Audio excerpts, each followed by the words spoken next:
And right now we are 2 minutes away from the end of the trading day. Romaine Bostick alongside Scarlet Fu, taking you through to that closing bell with the global simulcast. We're joined right now by Carol Massar and Tim Stenovec in the radio booth. Katie Greifeld has the day off. Welcome to our audiences across all of our Bloomberg platforms. That includes our partnership with YouTube for YouTube Giggly Gus's over there in the radio booth. What's so funny? We're trying to figure out, we're playing planes, trains, and automobiles over here. We're trying to figure out. The locomotives on the Amtrak and Acela, are some of them diesel? Because I think and some are electric. That's the conversation we were just having. Because we're trying to figure out, we have to take a trip. Yeah. I'm just going to say. Nobody else is interested in this. We have to go to Boston, and it's like, do you get on a plane? Oh, this has been your debate all day. It's been several days, actually. And I think we're going with the just train. Pretty depressing. Yeah. Okay, all fascinating. Right. All right, well, maybe we'll have. Yeah. All right, listen, the enthusiasm for the shutdown, I got to say we felt it a little bit yesterday, but not feeling it today. In terms of the trade, well, the Dow's surging a little bit. The S&P 500 I thought we up liked right the now. Dow. The Nasdaq Composite under pressure. Nvidia really weighing on these indices. Scarlett. Well, you know, I mean, we might actually get the government reopened by Friday. Henrietta Trezevedo was saying that she thinks that the bill will be passed and signed by President Trump on Thursday, which means we could get a stream of data coming out on Friday and at least, you know, things moving in the right direction by then. But I'm curious about some of the labor market data. I mean, the ADP data, which seems to suggest that we're actually seeing a contraction on the labor market. And of course, some of the individual layoff notices that we've seen from some of the companies. I don't know. I mean, what is that telling us? I don't know. I'm counting down to NVIDIA earnings next week. I want to see what's going on with this AI trade. I want to hear from them, guys. Yeah. Just also, too, just a quick reminder to just give everyone an update here on some of that airline chaos today. A much better day than what we've seen over the past four. In fact, Sean Duffy, the transportation secretary, speaking right now, talking about that cancellations right now tracking at around 1,700. That's below the 2,000 to 3,000 that we saw over the past few days. Take a look at the chart there on your screen. An S&P 500 in the green, but only by about 0.2%. There was a big drag down because of Nvidia's drop. You saw that particularly reflected in the NASDAQ composite, which is down about 1/4 percentage point. The Dow Jones Industrial Average, though, up 600 points, 1.2%. That's actually a record high, 47.92 and change for the Dow Jones Industrial Average. Saw healthcare stocks, FedEx, and quite a few others moving higher on the day. And the Russell 2000 squeaking out a modest gain on the day, up 0.1%. Which makes me wonder, like, what does that tell us? I don't even know. Kind of wild. S&P 500, let's go back there, guys. 343 names gaining on this Tuesday. Scarlet, 158 to the downside, 2 unchanged. Yeah, let's focus on the market cap weighted index, which is the S&P 500, rather than the price weighted index, which is the Dow. So within the S&P 500, there's only one sector in the red. It happens to be the most heaviest weighted sector, which is tech, down 0.75%.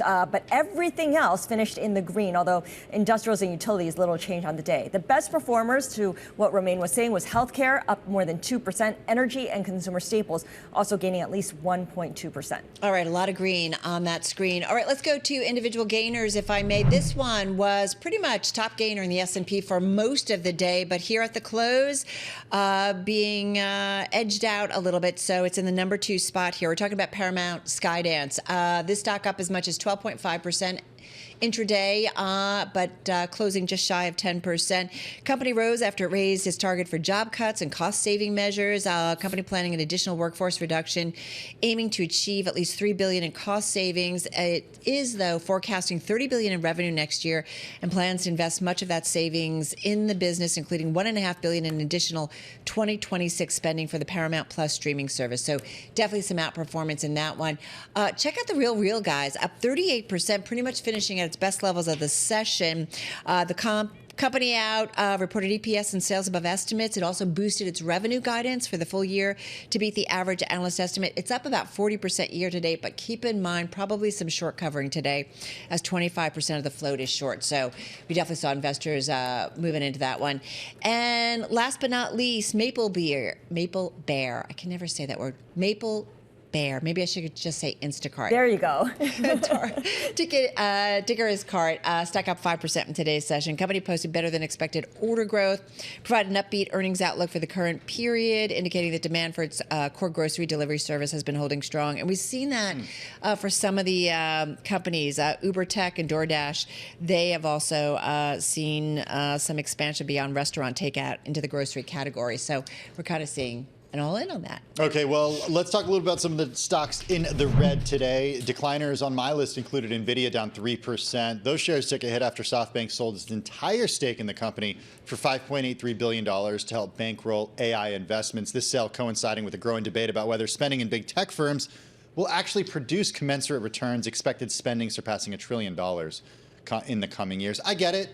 They think they can have a better return outside of the company, and maybe that got some investors in the company concerned about NVIDIA today. Shares sliding by 3%, weighing on the S&P 500, responsible for actually 16.8 points to the downside of the S&P today. CoreWeave down 16.3%. It fell the most since August. This after the company lowered its annual revenue forecast.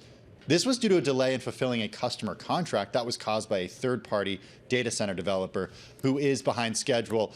The company's CEO, Michael Intrater, was on Bloomberg Technology earlier today. He did say that it's a trusted partner and trusted customer, and they still have the contract. But these are the types of delays that they are dealing with. These are the choke points that the company is dealing with. That forecast for sales in 2025 now $5.05 billion to $5.15 billion, down from a previous high of $5.35 billion. CoreWeave shares down 16.3%.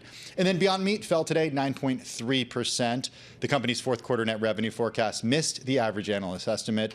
The company sees net revenue in the quarter 60 to 65 million. The Bloomberg consensus was $70.1 million. All right, let's get to some stories on our radar. And this one we've been talking about a lot. Walgreens cutting pay for hourly workers, no longer giving many of its retail workers paid vacation time for Thanksgiving, Christmas, and some other major holidays as the company looks, to cut costs. That's very grinchy. For what?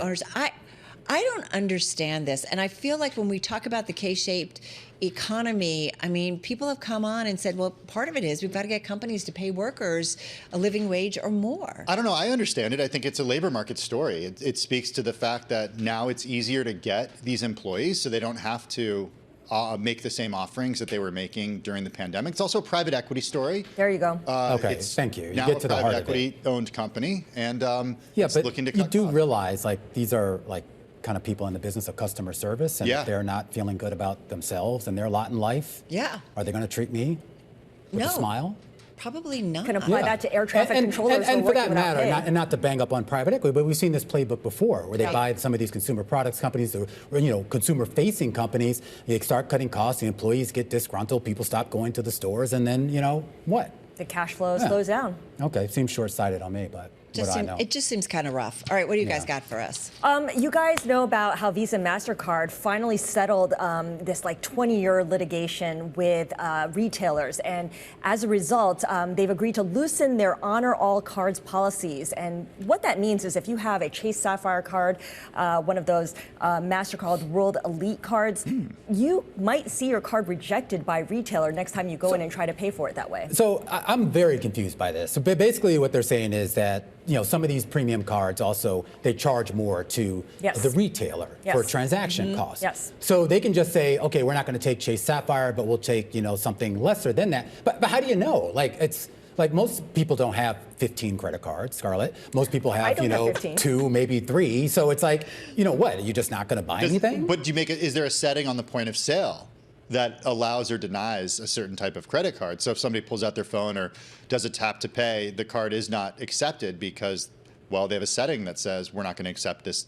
The infrastructure needs to be sorted out. The technology needs to be sorted out. And of course, this needs to be finalized, but the proposed deal could allow retailers to stop accepting certain types of credit cards. And we already see this with, if you go to the pizzeria, for instance, or the dry cleaner, they might say, oh, you're paying with credit card, then, I'm going to have to charge you an extra surcharge. Or in my case, they'll say, I'll give you a discount if you pay in cash. Well, that's fine, but that's kind of across the board. But when you start saying, okay, we're only taking certain brands of cards or certain sort of brands of brands, it's like, I'm supposed to keep track of that. That's and they're doing it on the premium cards, which are presumably more higher income individuals. It seems kind of odd that you would sort of, peeve them. That's what I was thinking. The premium cards, right, that are, they have higher fees and, charging individual customers. You get all these benefits, but you pay more for it. This is ridiculous. This is exactly why I'm just going back firms. to cash. Well, look, roll of quarters in the pocket, a wad of bills in the sock, just old school. I think it's like my grandfather. when he died, I found like $100,000. I don't want to be the Walgreens cashier who